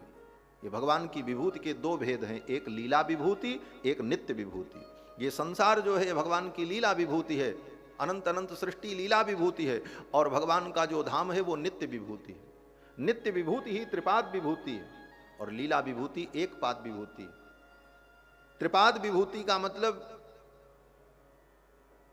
जैसे 1 रुपए में 4 चवन्नी होती है, तो 3 चवन्नी में तो भगवान का धाम है, और 1 चवन्नी में अनंत अनंत सृष्टि है। 1 चवन्नी में माने 1 पाद में 1/4 में संपूर्ण सृष्टि, और 3 भाग में भगवान का अपना धाम वैकुंठ अनंत है। उस वैकुंठ के द्वार पर जीवात्मा को लेकर के भगवान जब पहुंचते हैं, वहां तक तो भगवान अपने साथ ले जाते हैं, और भगवान के वैकुंठ त्रिपाद विभूति और एक पाद विभूति, दोनों विभूतियों के मध्य में सीमांकन करने के लिए, सीमा का निर्धारण करने के लिए एक नदी है, जिस नदी का नाम है विरजा। इसलिए हमारे संत लोग जब जय बोलते हैं तो कहते हैं सरजू बिरजा की जय। उस विरजा के तट पर ले जाकर के भगवान छोड़ देते हैं जीव को, वहां तक तो साथ जाते हैं, और विरजा के तट पर छोड़ने के बाद भगवान अंतर्धान हो जाते हैं वैकुंठ में, तो विराजमान है भगवान। वो जीवात्मा विरजा में प्रवेश करते ही माया के जो कुछ अवशेष संस्कार बचे थे कहीं, उन सब से भी मुक्त होकर के वो दिव्य हो जाता है। विरजा में इस पार डुबकी लगाता है, और उस पार जब निकलता है तो शंख चक्र गदा पद्म धारण किए हुए चतुर्भुज होकर के वैकुंठ का दर्शन करता। वैकुंठ के विशाल प्रासाद को देखकर, वैकुंठ के महान गोपुरम को देखकर, वहां के द्वार को देखकर, वहीं से वो साष्टांग प्रणाम करता है वैकुंठ को, त्रिपाद विभूति को।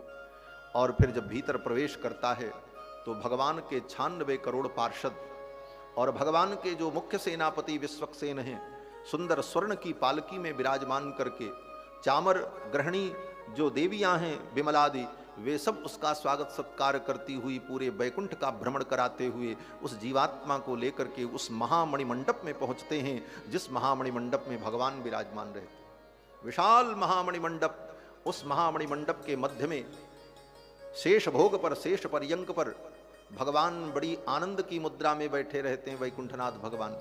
क्या मुद्रा है? बोले सभ्यम पादम प्रसार्या श्रुत दुरित हरम दक्षिणं कुंचयित्वा जानुन्याधाय सभ्येतर मितर भुजम नाग भोगे निधाय। अपने बाएं दाहिने पैर को मोड़कर, बाएं पैर को लटका करके, सभ्यम पादम प्रसार्या श्रुत दुरित हरम दक्षिणं कुंचयित्वा जानुन्याधाय सभ्येतर मितर भुजम, एक भुजा को अपनी जंघा पर रख करके बड़े आराम से ठाठ से ठाकुर बैठे रहते। ऊपर की दोनों भुजाओं में शंख चक्र और भगवान के अगल बगल भगवान की दो पट्ट महिषी श्रीदेवी और भूदेवी विराजमान रहती। जो वेदों ने कहा श्रीश्च ते लक्ष्मीश्च पत्न्यौ, दो पत्नियां भगवान की वैकुंठ, दोनों पत्नियां विराजमान रहती। जीव जाकर के भगवान को देखता है। सारे पार्षद, चारों वेद, 6 शास्त्र, 18 पुराण, समस्त विद्याएं मूर्तिमती होकर के भगवान का स्तमन करती रहती। फिर वो जीवात्मा भगवान को साष्टांग करता है। पुनश्च भूयोपि नमो नमस्ते, बार बार भगवान को जब साष्टांग प्रणाम करता है तो भगवान अपनी वरद मुद्रा के द्वारा उसके पौनः पुण्य का निवारण करते। पौनः पुण्य क्या है? देखो, आपने देखा होगा भगवान के जो विग्रह बनते हैं या भगवान का चित्र आप देखते हैं, ठाकुर जी का चित्र, तो किसी रूप में भगवान आशीर्वाद देते हुए ऐसे हाथ किए रहते हैं। इसका लोग यही सीधा अर्थ समझते हैं, भगवान आशीर्वाद दे रहे हैं। आशीर्वाद देने के लिए वरद मुद्रा है।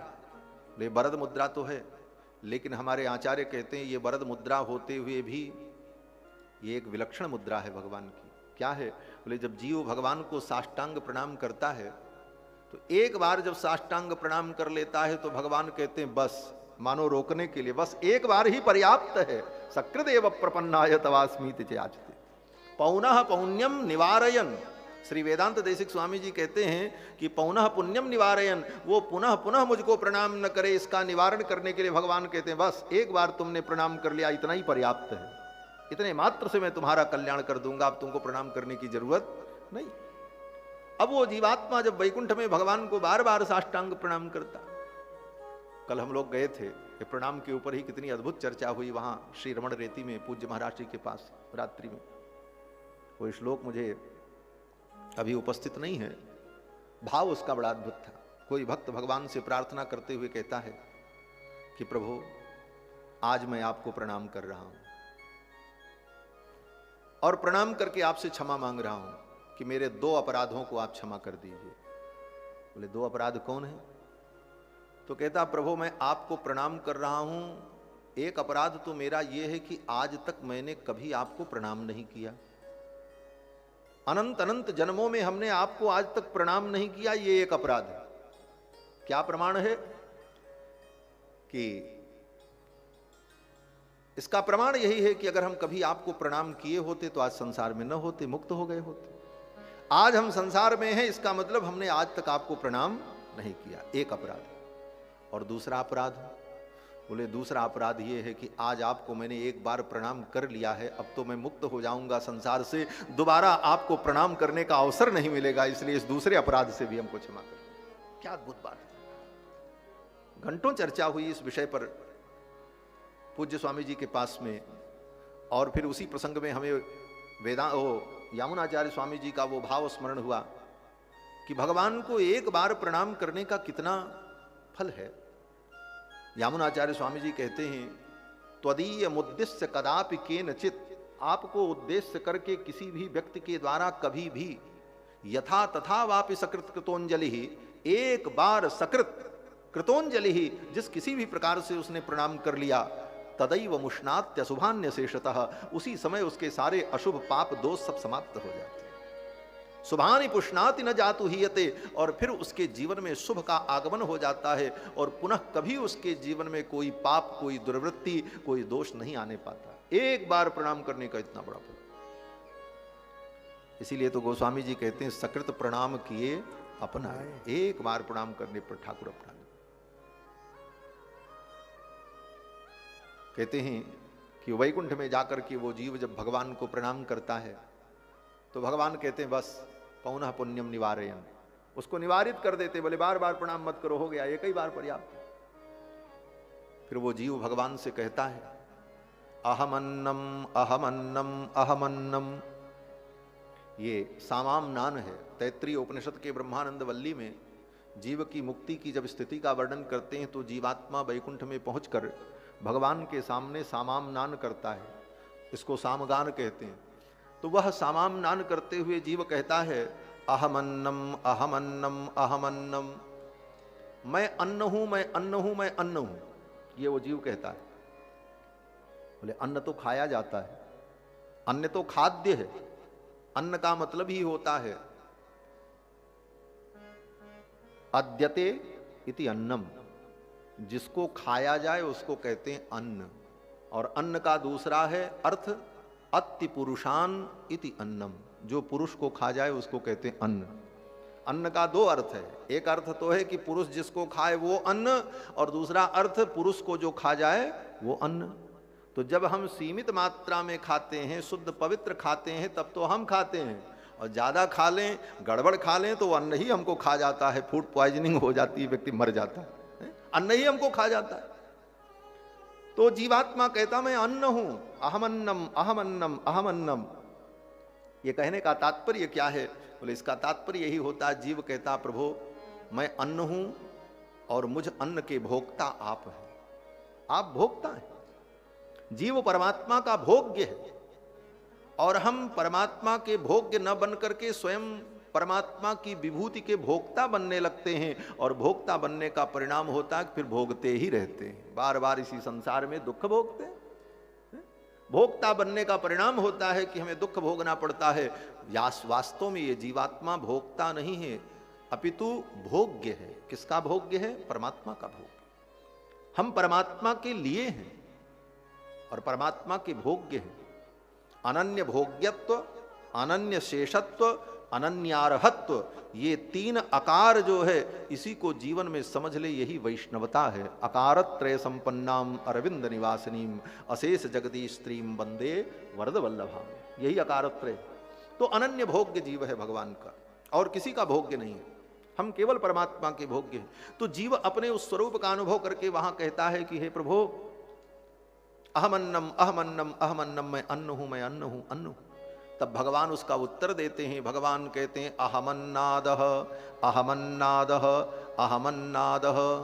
भगवान कहते हैं मैं अन्नाद हूं, अगर तुम अन्न हो तो तुम्हारे जैसे जीव का भोक्ता मैं हूं और तुम मेरे भोग्य हो। यह कह करके भगवान उस जीव को उठा करके अपनी गोद में बैठा लेते हैं, और गोद में बैठा करके उस जीवात्मा के सिर पर अपने उस शीतल कर को रखते हैं। शीतल सुखद छाह जहि कर की मेटत शाप ताप माया। और भगवान के कर कमल की छाया को प्राप्त करके वह जीवात्मा सदा सदा के लिए धन्य हो जाता है। तद विष्णोः परमं पदम सदा पश्यन्ति सूरया। ये जो परम गति का वर्णन है, तो इस प्रकार जीवात्मा भगवान के धाम में जब पहुंचता है तो रास्ते में सब देवता स्वागत करते हैं। अंतिम स्वागत प्रजापति के द्वारा होता है। यहां भी सरभंग मुनि जब यहां से चले, अपना संपूर्ण पुण्य भगवान के चरणों में समर्पित करके, भगवान का दर्शन करके जब सरभंग मुनि जा रहे हैं, तो महर्षि वाल्मीकि कहते हैं कि सपुण्य कर्मा भुवने द्विजर्षभ पितामहम सानुचरम ददर्शः। अपने समस्त पुण्य को भगवान को अर्पित करके जब चले तो ब्रह्मलोक में पितामह का इन्होंने दर्शन किया, और पितामह ब्रह्मा जी इनका स्वागत करते हैं सरभंग मुनि का। ये पुण्य क्या है? पुण्य की भी बड़ी विलक्षण परिभाषा है। आज स्वामी जी महाराज आए थे, बहुत बातें आप नहीं समझ पाए होंगे, इसलिए मैं कह रहा हूं। उसको इसीलिए दोहरा रहा हूं क्योंकि उनकी वाणी में थोड़ी बोलते समय कुछ आवाज कभी कम हो जाती थी, इसलिए बहुत लोग नहीं भी समझ पाए होंगे कुछ बातें। पुण्य की परिभाषा, ये शास्त्र में जो पुण्य पाप है ये तो है, ये पुण्य पाप की साधारण परिभाषा है, प्राइमरी स्तर की परिभाषा। पुण्य पाप क्या है? पूज्य स्वामी जी महाराज कह रहे थे, हमारे आचार्यों ने कहा कि यत्तत् प्रियम तदिह पुण्य मपुण्य मन्यत, ये पुण्य की परिभाषा।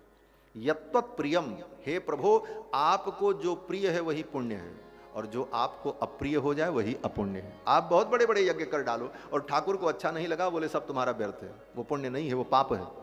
और ठाकुर को अच्छा लग जाए, आप भगवान को गाली भी दे दो और वो गाली अच्छी लग जाए तो भगवान प्रसन्न हो जाए, वही तुम्हारे लिए पुण्य है, वही पुण्य है महाराज। ब्रज के लोग, ब्रज के सखा ठाकुर को कहते हैं सारो जूठन खवैया, ठाकुर उसी पे प्रसन्न हो जाते हैं, यही पुण्य है। इससे बड़ा पुण्य और क्या हो सकता है। मिथिला की सखियां ठाकुर को गारी देती हैं और मिथिला की सखियों की गारी को सुनकर के ठाकुर प्रसन्न हो जाते हैं। इसीलिए मिथिला के भक्त कहते हैं मिथिला की गारी गारी नहीं है, ये वेद से भी बढ़ करके।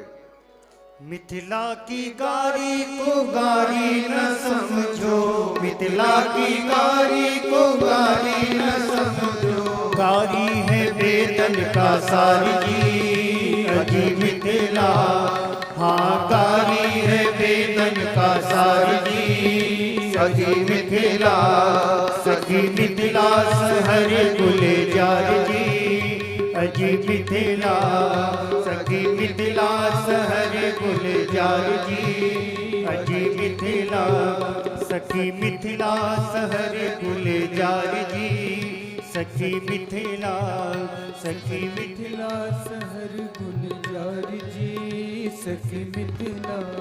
मिथिला की सखियां कहती हैं कि मिथिला की गारी को गारी न समझो, ये गारी नहीं, मिथिला की गारी को गारी न समझो, गारी है वेदन का सार जी, ये वेदों का सार है, ये वेदों का सार है। क्यों बोले वेदों का सार क्या है?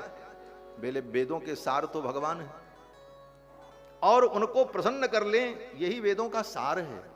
वेद शास्त्र यही तो कहते हैं कि भगवान की प्रसन्नता ही तुम्हारे कल्याण का हेतु है और भगवान अगर गाली से प्रसन्न होते हैं तो गाली ही वेद का सार है। इसलिए मिथिला की सखियां कहती हैं मिथिला की गारी को गारी न समझो, गारी है वेदन का सार। और सखियों के इस व्यंग वचन को सुनकर के ठाकुर मुस्कुराने लगते हैं। सखियों के व्यंग वचन को सुनकर के भगवान जब प्रसन्न हो जाते हैं तो यही पुण्य है। नारायण के व्यंग वचन सुनि दुल्हा मंद मुस्कात, भाई दुल्हा सरकार सखियों के व्यंग वचन को सुनकर के मुस्कुरा देते। तो भगवान को जो प्रिय हो वही पुण्य है। यत्तत्प्रियम तदिह पुण्य अपुण्यमन्यत, और उससे विपरीत जो कुछ है वो अपुण्य है। भगवान को प्रिय वही पुण्य। आज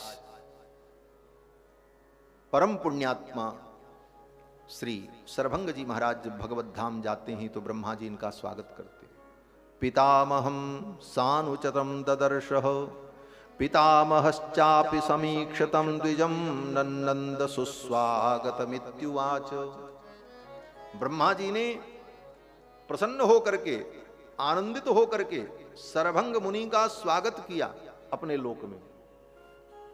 और स्वागत ही नहीं किया, नन्नंद सुस्वागतमित्युवाच, सुस्वागतम, आपका स्वागत। ब्रह्मा भी स्वागत कर रहे हैं। क्यों स्वागत कर रहे हैं? बोले पुण्य के द्वारा ये उत्तम लोक प्राप्त कर रहे हैं। कहते नहीं, श्रीमद् वाल्मीकि रामायण के टीकाकार आचार्य लिखते हैं कि पुण्य समर्पणम कृत्वा, पुण्य समर्पणम कृत्वा राम कृपया, अपने पुण्यों का तो भगवान को समर्पण कर दिया। पुण्य रहा कहां कि पुण्य के बल पर प्रजापति के लोक में जाएंगे, ब्रह्मलोक में जाएंगे, पुण्य तो राम जी को दे दिया। बोले तब, बोले पुण्य समर्पणम कृत्वा श्री राम कृपया, राम जी की कृपा से इस लोक को प्राप्त कर रहे हैं, राम जी की प्रसन्नता से प्राप्त कर रहे हैं, ये सबसे बड़ा पुण्य है। यत्तत् प्रियम तदिह पुण्य म पुण्यमन्य। इस प्रकार सरभंग मुनि को उत्तम लोक की प्राप्ति होती है। सरभंगे दिवम प्राप्ते मुनि संघा समागता अभ्यागच्छन्त काकुस्थम रामम ज्वलित तेजसम। दंडकारण्य के जो मुनि महात्मा थे उन लोगों ने भगवान का दर्शन किया। सरभंग मुनि के चले जाने के बाद भगवान जब आगे बढ़े तो अभ्यगच्छन्तम काकुस्थम रामम ज्वलित तेजसम, तेज संपन्न देदीप्यमान भगवान श्री राम के स्वरूप को दंडकारण्य के उन मुनियों ने देखा। दंडकारण्य में बड़े बड़े विलक्षण मुनि महात्मा थे महाराज, तपस्या कर रहे। कौन कौन थे? वाल्मीकि जी कहते हैं अस्मकुट्टाह, कुछ महर्षि ऐसे थे जो अस्मकुट्ट थे। अस्मकुट्ट का मतलब वो कुछ खाते होते नहीं थे महाराज, कच्चे अन्न को खेत से बीन करके लाते थे, खेती भी नहीं करते थे, कोई खेत ओत बोया था, काट करके चला गया, तो जो अन्न पड़े ओड़े थे उसको बीन लाए, जिसको कहते हैं शिल वृत्ति। ब्राह्मण के लिए, तपस्वी के लिए दो ही वृत्तियों का शास्त्र में वर्णन है, शिलोंछ जिसको कहा जाता है, शिला और उंच। और इसका निरूपण करने वाला एक अलग ग्रंथ ही है, उंच शास्त्र उसका नाम है। शुक्ल यजुर्वेद के 18 परिशिष्टों में एक परिशिष्ट है उंच शास्त्र। उंच शास्त्र में तपस्वियों के लिए जीविका क्या हो, उनके जीवन के लिए आहार किस प्रकार का हो, इसका वर्णन है उंच शास्त्र में। और उसी उंच शास्त्र में सन्यास के मूल सूत्र विहित है। जो दंड सन्यास, एक दंड त्रिदंड ग्रहण करते हैं, इसका वेदों में जो वर्णन है उंच शास्त्र में ही। तो वहां पर उंच शास्त्र में दो वृत्तियों का वर्णन किया है, एक शिल वृत्ति, एक उंच वृत्ति। शिल वृत्ति क्या है? बोले खेत में किसान खेती करके चला जाए और जो अन्न के कण गिरे हों उन्हीं को बीन करके लाओ, उसी से खा करके काम चलाओ, ये पहली वृत्ति। और दूसरी वृत्ति उंच वृत्ति।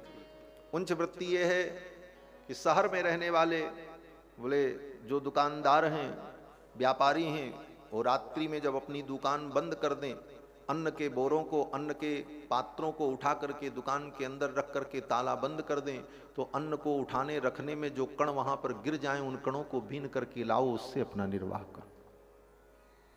ये शिल और उंच वृत्ति।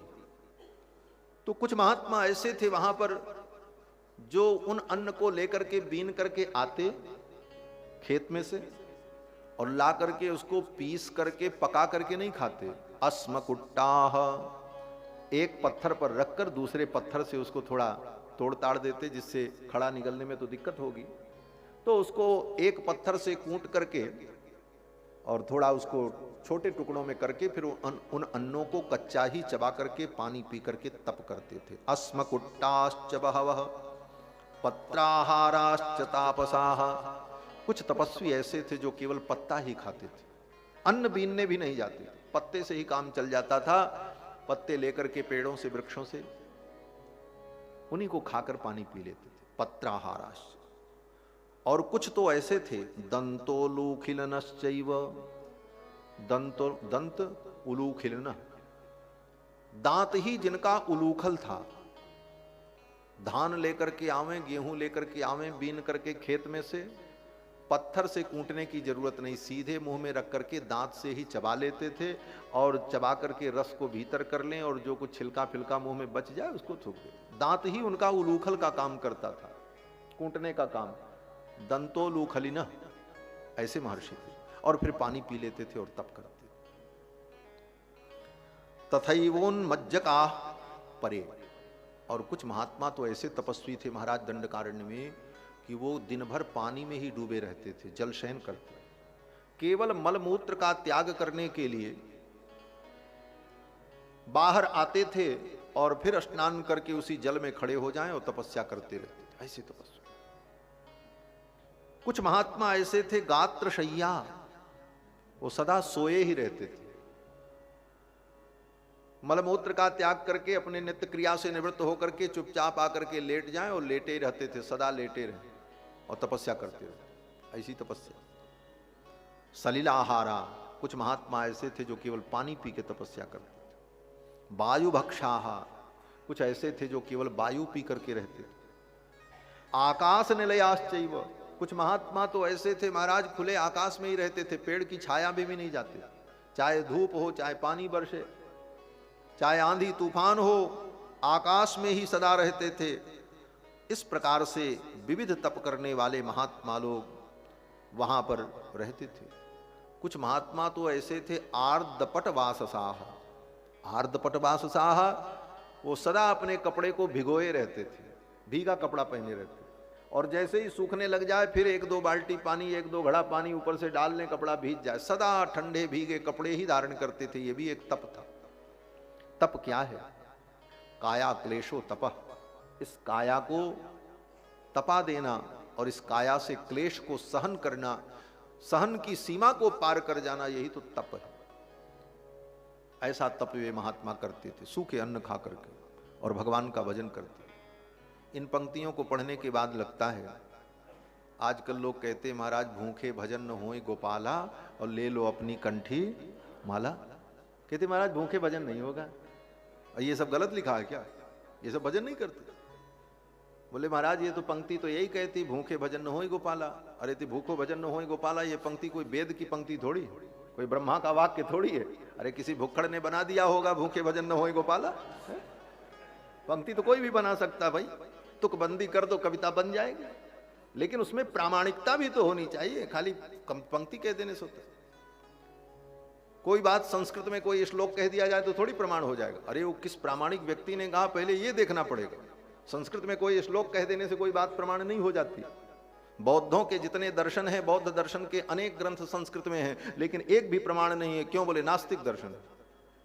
तो संस्कृत भाषा में कह दे, कविता में कह दे, श्लोक में कह दे, इसलिए प्रमाण नहीं हो जाएगा। वह प्रामाणिक कितना है और कहने वाला वक्ता कितना प्रामाणिक है, यह महत्वपूर्ण होता है, तब उसकी प्रामाणिकता सिद्ध होती है।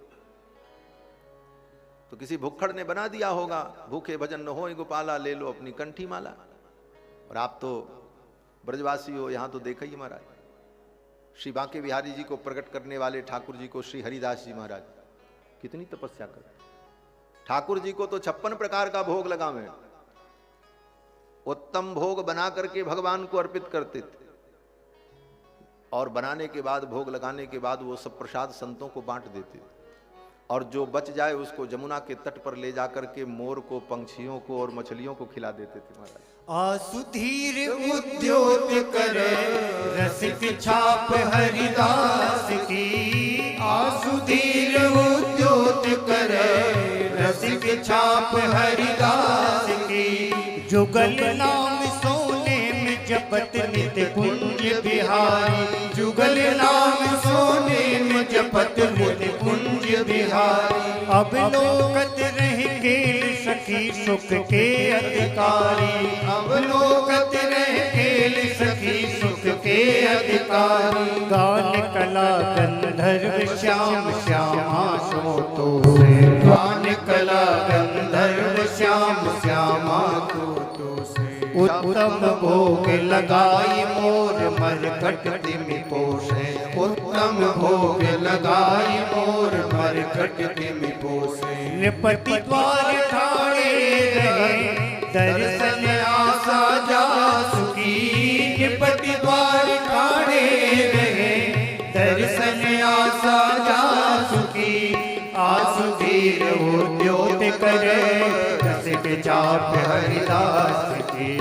आसुधीर उद्योत करे रसिक छाप हरिदास की। हाँ रसिक छाप हरिदास की। हाँ रसिक छाप हरिदास की। श्री गोस्वामी नाभादास जी महाराज भक्तमाल में श्री हरिदास जी के चरित्र का जब वर्णन करते हैं तो कहते हैं, उत्तम भोग लगाई मोर मरकट तिमि पोषे। उत्तम भोग भगवान को अर्पित करते और ले जाकर के मछलियों को और जीवों को खिला देते, संतों को बांट दे। अपने भी खा सकते थे, लेकिन तपस्या करनी, त्याग है। तो क्या ग्रहण करते थे? कहते हैं इस भगवान को भोग लगाने के बाद एक लिट्टी बनाते थे, बाटी, और बाटी बना करके सूखी बाटी, और वो भी भगवान को भोग नहीं लगाते थे। क्यों? बोले सूखी बाटी भगवान को भोग लगाएंगे तो ठाकुर जी के गले में कहीं अटक न जाए, क्योंकि पाना तो अपने है, और भगवान को बिना भोग लगाए पाना नहीं। भगवान को बिना भोग लगाए, भोग का मतलब समर्पण, बिना भगवान को समर्पित किए ग्रहण करना, ये वैष्णव का धर्म नहीं। तो अब धर्म संकट भोग लगावे तब भी ठीक नहीं, ये सूखी बाटी ठाकुर जी के गले में अटक जाएगी। तो 56 भोग लगा करके श्रृंगार करके आरती उतारने के बाद उस बाटी को हाथ में लेकर के बांके बिहारी जी के ऊपर 7 बार ऐसे घुमावे। हाँ, बिहारी जी ने कहा बाबा ये क्या कर रहे हो, ये क्या है, ये बाटी क्यों घुमा रहे हो? तो बाबा कहते हरिदास जी, ठाकुर जी लाला इतने लोग दर्शन करने आए, आपका पता नहीं किसकी कैसी दृष्टि रही हो, आपको नजर लग गई हो, तो आपकी अलाय बलाय नजर सब इस लिट्टी में चली आवे और मैं इसे ग्रहण कर लूं। इस प्रकार भगवान के ऊपर उस लिट्टी को घुमा करके, न्यौछावर करके, उसी लिट्टी को खा करके, जमुना जल पी करके भगवान का भजन करते थे। और आज कहते हैं कि भूखे भजन न होई गोपाल। इसी धाम श्री धाम वृंदावन में जीव गोस्वामी रूप गोस्वामी जी का जीवन चरित्र देख लें भक्तमाल में। उस समय वृंदावन में इतनी भीड़ भी नहीं थी, सब करील के जंगल थे, कुंज थे। मीरा जी जब आई तो यहां सब जंगल ही था। गिने चुने महात्मा लोग यत्र तत्र तपस्या और साधना करते थे। ये तो महाराज तीर्थों में इतनी भीड़ हो गई इसलिए अशांति हो गई। और इस अशांति का कारण कौन है? बोले संत ही महात्मा लोग हैं महाराज। घूम घूम करके सारी दुनिया में इतनी महिमा बता दी, चलो तीर्थ में सब पाप कट जाएंगे, ये हो जाएगा हो जाएगा, तुमको सब मिलेगा। सारी दुनिया भाग करके चली आई, सारे तीर्थों में अशांति फैल गई महाराज। अशांति हो गई, तीर्थों का वो स्वरूप अब नहीं रहा, बिगड़ता जा रहा। इस पर ध्यान देना चाहिए सभी तीर्थों की। हमारे अयोध्या की भी स्थिति वही होने वाली है, अब हो रही है सर्वत्र वही। तो तीर्थों में अत्यधिक जन सैलाब भी तीर्थ के पवित्रता को और तीर्थ की महिमा को, वहां की शांति को, वहां के प्रेम को क्षुभित कर देता है। उस समय महाराज ये गौड़ीय आचार्य भिक्षा लेने के लिए मथुरा जाना पड़ता था। यहां कोई भिक्षा देने वाला भी नहीं होता था, और वहां से जाएं तो भिक्षा में क्या लें? बोले सूखी रोटी मांग करके लाते। अब रोज कौन मथुरा जाए इतनी दूर भिक्षा लेने के लिए? तो ये कई दिन मांग लेते थे, 2-4 रोटी जो मिल जाए, और ला करके उसी को जमुना जी की बालू में गड्ढा करके उसी में ढक देते थे। और उसी बालू में वो रोटी पड़ी रहे, खराब नहीं होगी, टेम्परेचर बना रहेगा। और सूखी रोटी कहाँ खराब होने वाली? उसी में सूख जाए, बालू में पड़ी रहे। भजन करें, जब भूख लगे तो एक टुकड़ा निकाल करके जमुना जी के जल में भिगो करके उसको गला करके वही खा लें, जमुना जल पी लें, और फिर साधना, फिर भक्ति। ये प्रेम। तो महाराज ऐसे ऐसे मुनि महात्मा लोग दंडकारण्य में तप कर रहे, ये उदाहरण है। और उन मुनि महात्माओं का भगवान ने दर्शन किया है, और उन मुनियों ने भगवान से अपनी व्यथा सुनाई। क्या व्यथा सुनाई? दिखाया महाराज वो हड्डियों का पहाड़। भगवान श्री राम ने पूछा ये कैसी हड्डियां हैं? उन महात्माओं ने कहा ये संत महात्माओं के शरीर की हड्डियां हैं। ठाकुर जी ने कहा इनके अंतिम संस्कार नहीं हुए थे, इनका दाह संस्कार नहीं हुआ। मुनियों ने कहा महाराज दाह संस्कार कौन करे? ये राक्षसों ने मार मार करके मुनियों को खा डाला और हड्डियों का ढेर लगा दिया।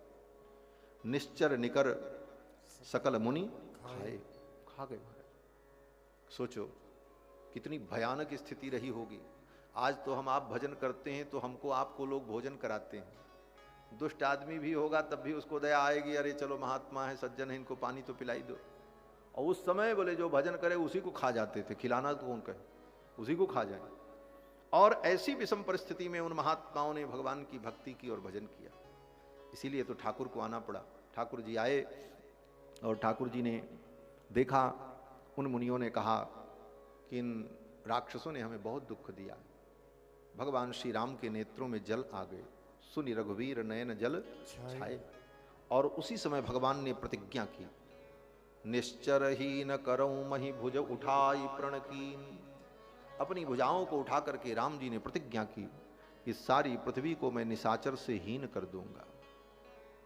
और भगवान ने इस प्रतिज्ञा के द्वारा उन मुनियों को सांत्वना दी, उन्हें विश्वास दिलाया, अब निश्चिंता मत करो, मैं आ गया हूं। जिन असुरों ने इन मुनियों को सताया है उन सब असुरों का मैं संहार कर दूंगा, मार दूंगा। ऐसी कठिन प्रतिज्ञा भगवान ने की है। और इसी प्रतिज्ञा का निर्वाह करने के लिए ही भगवान ने आगे की सब लीलाएं की, युद्ध इत्यादि किया। अब आगे प्रसंग आएगा, आज तो यहीं विराम करते हैं। आगे प्रसंग आएगा कि इस प्रतिज्ञा को सुनकर श्री जानकी जी को बड़ी पीड़ा होती है कि ये प्रभु व्यर्थ में इन असुरों को मारने की प्रतिज्ञा क्यों कर रहे हैं। और फिर जानकी जी भगवान से बहुत सारे प्रश्न करेंगी। इन सारे विषयों की चर्चा हम लोग कल के सत्र में करेंगे। आज के सत्र का यहीं पर विराम।